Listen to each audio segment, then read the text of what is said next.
नमस्कार दोस्तों, स्वागत है आपका फिर से अपने YouTube channel Nilesh study class में। मित्रों, जिस तरह से हम पिछली वीडियोज़ में आपके लिए रौद्र रस एवं वीर रस के बारे में उसकी परिभाषा, उसके उदाहरण लेकर आए थे, उसी प्रकार हम इस वीडियोज़ में आपके लिए भयानक रस एवं बीभत्स रस की डेफिनेशन और उसके कुछ एग्जाम्पल्स लेकर आए हैं, जिन्हें पढ़कर आप अच्छे से अपने एग्ज़ाम की तैयारी कर पाएंगे और आने वाले एग्ज़ाम में भयानक रस एवं बीभत्स रस की डेफिनेशन और उनके एग्जाम्पल्स आसानी से लिख पाएंगे। तो आशा करते हैं ये वीडियोज़ आपको अच्छी लगेगी। अगर ये वीडियो अच्छी लगे तो लाइक कीजिए, अपने फ्रेंड्स में शेयर कीजिए और अगर आप चैनल पर नए हैं तो चैनल को सब्सक्राइब करना बिल्कुल भी ना भूलिए। तो देरी ना करते हुए चलिए मित्रों वीडियो स्टार्ट करते हैं। मित्रों देखिए, हम देखते हैं पहली डेफिनेशन भयानक रस।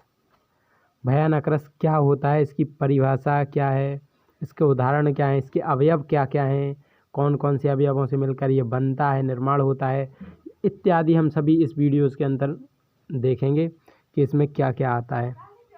ठीक है, तो चलिए मित्रों देखते हैं भयानक रस की परिभाषा। भयानक रस की परिभाषा क्या है, आइए देखते हैं। किसी भयजनक वस्तु को देखने से, घोर अपराध करने पर दंडित होने के विचार से, शक्तिशाली शत्रु का सामना होने से भय उत्पन्न होता है। देखिए, भय किन किन दशाओं में उत्पन्न होता है।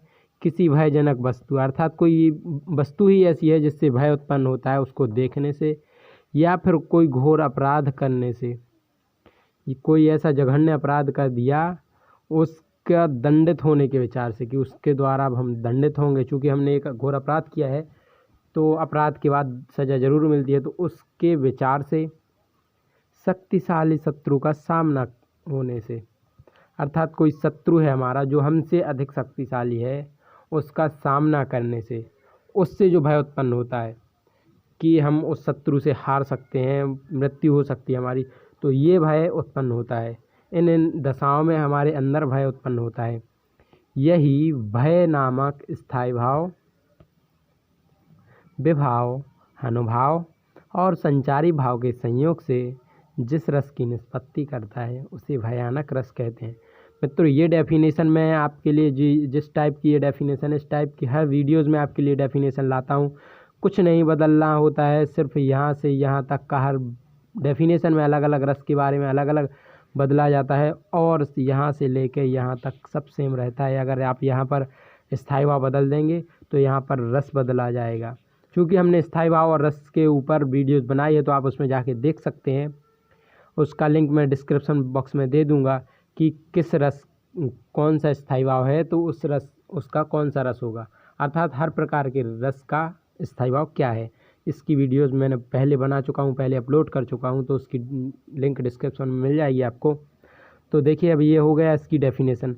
आइए अब आगे देखते हैं कुछ एक और अच्छी इंपॉर्टेंट डेफिनेशन जिसको आप अच्छे से याद कर सकते हैं। तो भयानक रस का स्थायी भाव भय होता है। क्या होता है? भय। स्थायी भाव होता है ये भय जब किसी भयानक अथवा अनिष्टकारी व्यक्ति या वस्तु को देखने अथवा उससे संबंधित वर्णन करने पर या किसी अनिष्टकारी घटना का स्मरण करने से मन में जो व्याकुलता जागृत होती है उसे भयानक रस कहा जाता है। ठीक है मित्रों, क्या कहते हैं? किसी अनिष्टकारी या भयानक वस्तु, व्यक्ति आदि को देखने से या उससे संबंधित कोई वर्णन करने से जो हमारे हृदय में व्याकुलता जागृत होती है उसे भयानक रस कहते हैं। ठीक है मित्रों, तो ये सिंपल सी डेफिनेशन है। आइए अब हम देखते हैं भयानक रस के अवयव कि इसके कौन कौन से अवयव होते हैं, प्रमुख अवयव। तो इसका जो नंबर 1 है स्थायी भाव। स्थायी भाव होता है इसका भय।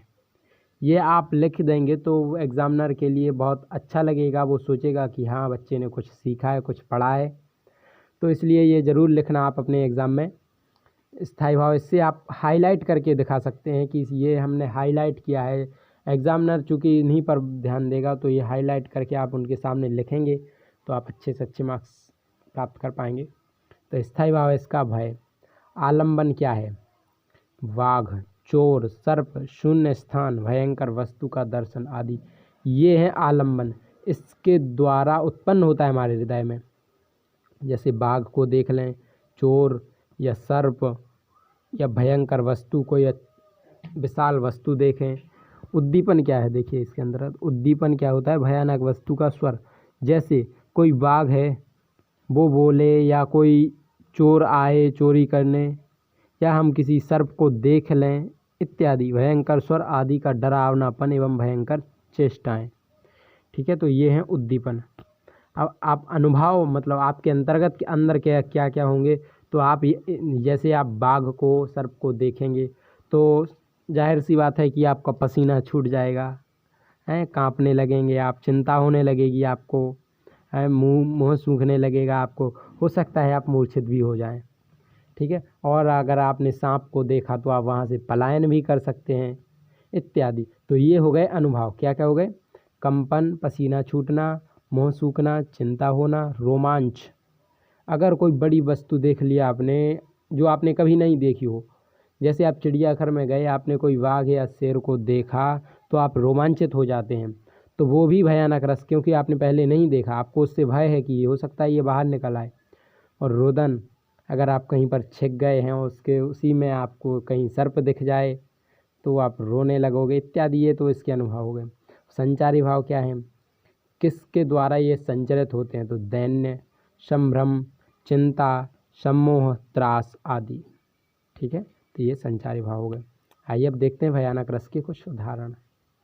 ठीक है, उदाहरण में ये है, अखिल यौवन के रंग उभार, हड्डियों को हिलाते कंकाल, कचों के चिकने काले व्याल, कैंचुली कांस सिवार। ये तो इसके उदाहरण है। इसके एक्चुअली ऐसे उदाहरण बहुत कम मिलते हैं जिनकी कोई धुन हो, जिनकी कोई तर्ज हो। तो अब जैसे हैं तो मित्रों आपको याद तो करना पड़ेगा, चूँकि एग्ज़ाम में लिखना पड़ता है। ठीक है, आइए एक और उदाहरण देखते हैं। एक ओर अजगर ही लखी, एक ओर मृगराज, और विकल बटो ही बीच ही, पश्यो मूर्छा खाए। देखिए इसकी एक्चुअली कोई धुन नहीं मिल रही, ना यहाँ पर कोई तुकबंदी है ना कुछ है, तो ये आपको ऐसा याद करने की कोशिश करनी पड़ेगी और याद करना ही पड़ेगा, चाहे मजबूरी में कह लीजिए या फिर जानबूझकर। अभी तक हमने देखा मित्रों कि भयानक रस का क्या डेफिनेशन है, उसके क्या क्या एग्जाम्पल्स हैं और उसके अवयव प्रमुख, जो कि एग्ज़ाम में लिखना बहुत इम्पोर्टेंट होता है। आप एक्चुअली अगर आप अवयव लिखते हैं इस रस के, किसी भी रस के, तो अगर आप अवयव लिखते हैं तो आपको डेफिनेशन करने की ज़रूरत ही नहीं पड़ेगी। डेफिनेशन तो आपको समझना है, सिर्फ याद नहीं करना पड़ता। अगर आपने जो आपको स्थायी भाव हैं इत्यादि, ये संचारी भाव, विभाव, अनुभव आदि याद कर लिए कि इसमें कौन सा स्थायी भाव होता है, क्या इसका अनुभव होता है। जैसे देखिए आगे आपको दिखाते हैं यहाँ पर, ये जैसे ये आलम्बन, विभाव इत्यादि, आप इनसे समझ सकते हैं सीधा सीधा कि क्या क्या होता है इससे। तो आप खुद सेल्फ से अपने आप में एक डेफिनेशन निर्माण कर सकते हैं। ठीक है मित्रों, तो हमने अभी तक इस वीडियो में देखा कि आपने इसके बारे में सीखा भयानक रस के। तो आइए अब हम आगे देखते हैं बीभत्स रस के बारे में, जो कि बहुत ही महत्वपूर्ण होता है। ठीक है, तो क्या होता है बीभत्स रस। बीभत्स रस, देखिए बीभत्स रस का जो स्थायी भाव होता है वो जुगुप्सा होता है। जुगुप्सा अर्थात घृणा, किसी व्यक्ति से घृणा करना। ठीक है, अब हम आइए इसकी डेफिनेशन देखते हैं। गंदी, घोर, अरुचिकर, घृणित वस्तुओं आदि के वर्णन से जुगुप्सा उत्पन्न होता है। अर्थात कोई ऐसी वस्तु जिसमें हमारी कोई रुचि ना हो, जो कोई हमारे लिए प्रतिकूल हो, हमारे लिए अनुकूल ना हो, अर्थात हमारे लिए जो स्वास्थ्य से हानिकारक हो, जो हमारी मानसिक दशा के लिए हानिकारक हो इत्यादि, ये इसका वर्णन करने से या इनको देखने से हमारे अंदर घृणा उत्पन्न होती है। अर्थात कोई व्यक्ति ऐसा काम करे जो आपको पसंद ना हो, तो उससे आपको घृणा होने लगेगी। तो यही घृणा, अगर आप कहेंगी कि इसको रस का रूप देना चाहें तो ये कह सकते हैं कि ये बीभत्स रस है। ठीक है, यही जुगुप्सा नामक स्थायी भाव, विभाव, अनुभाव और संचारी भाव के संयोग से जिस रस की निष्पत्ति करता है उसे बीभत्स रस कहते हैं। सिंपल सी है डेफिनेशन। मैं आपको बार बार कह रहा हूँ कि सिर्फ यहाँ से आपको कुछ नहीं करना पड़ता है, सिर्फ आपको यहाँ पर स्थायी भाव चेंज करना पड़ता है और यहाँ पर आपको रस का नाम चेंज करना पड़ता है। आप देख सकते हैं कि जो ये और बाकी जो शब्द हैं सेम टू सेम बिल्कुल, यहाँ से ये छोड़कर बाकी आपके सेम शब्द हर प्रकार के रस्म में मिलेंगे। क्योंकि मैं आपके लिए कोशिश करता हूँ कि सरल से सरल और ऐसी डेफिनेशन लाऊं जिससे आप थोड़े से समय में अधिक प्रकार की डेफिनेशन याद कर पाएँ। ठीक है मित्रों, तो आपको यह डेफिनेशन तो हो गई होगी। गंदी, घोर, अरुचिकर, घृणित वस्तुओं आदि के वर्णन से जुगुप्सा उत्पन्न होता है। यही जुगुप्सा नामक स्थायी भाव, विभाव, अनुभाव और संचारी भाव के संयोग से जिस रस की निष्पत्ति करता है उसे विभत्स रस कहते हैं। आइए एक और अन्य डेफिनेशन देखते हैं इसकी। विभत्स रस। विभत्स रस का स्थायी भाव जुगुप्सा होता है। इसमें घृणित वस्तुओं, घृणित चीज़ों या घृणित व्यक्ति को देखकर अथवा उनके संबंध में विचार करके अथवा उनके संबंध में सुनकर मन में उत्पन्न होने वाली घृणा या ग्लानि ही विभत्स रस की पुष्टि करती है। देखिए आपको यहाँ पर कितनी बातें मिल चुकी हैं इस डेफिनेशन में। घृणित व्यक्ति, वस्तु इत्यादि ये चीज़ें जो हैं देखकर, इनको देखने से, इनके बारे में विचार करने से, इनके बारे में सुनने से हमारे मन में उत्पन्न होती है घृणा, वही घृणा विभत्स रस की पुष्टि करती है। उसी से विभत्स रस का निर्माण होता है। विभत्स रस के लिए घृणा और जुगुप्सा का होना आवश्यक होता है, क्योंकि ये तो स्थायी भाव ही हैं। अगर स्थायी भाव नहीं होंगे तो रस का निर्माण कहाँ से हो जाएगा, हम जानते हैं। तो इसके लिए ये बहुत आवश्यक है। आइए अब देखते हैं विभत्स रस के अवयव या उपकरण क्या क्या इसके अवयव होते हैं। तो देखते हैं विभत्स रस के अवयव। इसका स्थायी भाव देखिए, ग्लानि होता है, आलम्बन होता है, दुर्गंधमय, मांस, रक्त, अस्थि आदि। ठीक है, अब ये तो वैसे नहीं कहना चाहिए लेकिन ठीक है, आपको समझाने के लिए है। उद्दीपन, रक्त, मांस का सड़ना, उसमें कीड़े पड़ना, दुर्गंध आना, पशुओं का इन्हें नोचना, घसुरना आदि, ये सिर्फ आपके समझाने के लिए है, आपको इससे समझ में आ जाए, क्योंकि इनको लिखने का कोई विशेष महत्व तो नहीं था ये।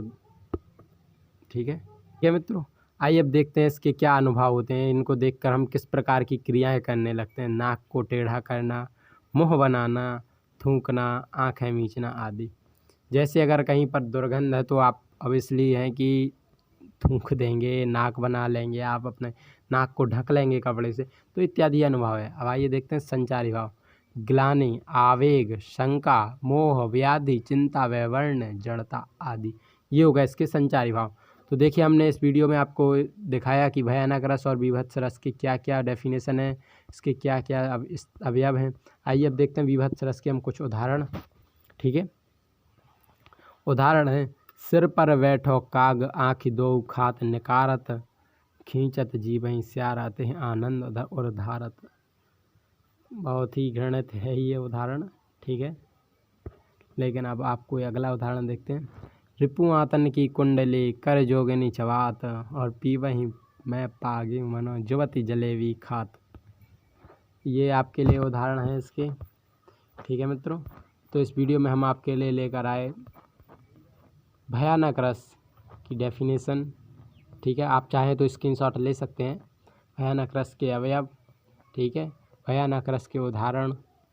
ओके मित्रों, ठीक है, दो उदाहरण लेकर आए। आपको जो सिंपल लगे, जो सूटेबल लगे, आप लिख सकते हैं, याद कर सकते हैं और अपने एग्ज़ाम में लिख सकते हैं। और विभत्स रस, इसकी भी आपके लिए दो प्रकार की डेफिनेशन है। एक तो ये बहुत ही सिंपल है, मेरे हिसाब से आपके लिए बहुत ही सूटेबल और बहुत सिंपल है, तो ये वाली डेफिनेशन के लिए मैं आपको ज़्यादा प्रेफर करूँगा, ज़्यादा रिकमेंड करूँगा कि आप यही वाली डेफिनेशन लिखें, आपको बहुत फ़ायदा होगा। विभत्स रस की मैं यह नहीं कह रहा हूँ कि कोई डेफिनेशन नहीं है, आप अच्छी से अच्छी डेफिनेशन बनाई गई हैं, क्योंकि कोई परफेक्ट नहीं होता, इसलिए आपको जो डेफिनेशन सूटेबल लगे आप लिख सकते हैं। अभी आप ज़रूर लिखिएगा, लेकिन और इसके उदाहरण भी हैं। अगर आप चैनल पर नए हैं तो प्लीज़ नीलेश स्टडी क्लास को सब्सक्राइब कीजिए, वीडियो को लाइक कीजिए, अपने फ्रेंड्स में शेयर कीजिए और बताइए उन्हें कि हाँ, इस पर भी कुछ ऐसी वीडियोज़ अपलोड होने लगी हैं जो आपके लिए काम वाली हैं वीडियो। ठीक है मित्रों, तो अगर आप ऐसी वीडियोज़ देखना चाहते हैं तो सब्सक्राइब कीजिए मेरे चैनल को।